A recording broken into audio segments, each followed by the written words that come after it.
aousubillah bismillah nawalillah kon leçon bi moj topp fii nag day changé masque yi def ci suuf voilà bu ko defee kon ñu gën a abonné bu baax a baax tey partagé ci képp koo xam ne yaa ngi doog a yegsi ci leçon yi te abonné goo nga abonné te partagé ko mu gën a yaatu bu baax a baax. aywa kon tey dañu commencé suñ 6e leçon ci lecture bi. voilà I bi ti fi kii boo koy wax dangay mel ne kuy kebele sa làmmiñ ci sa diggante sa bëñ yi fi ji I bi ti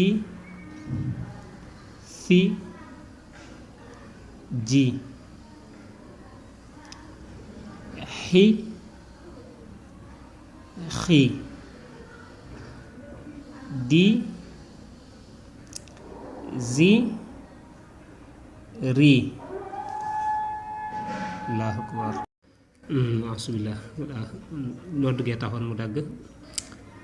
xi xi di zi ri zi si shi si di zi zi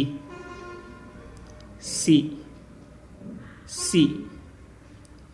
shi shi si si di di ti ti zi zi i ri ri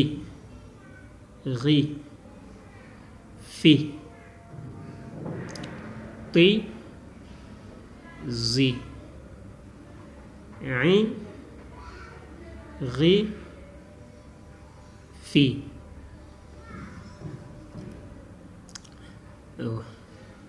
qi ki li mi ni qi ki li mi ni hi wi yi hi wi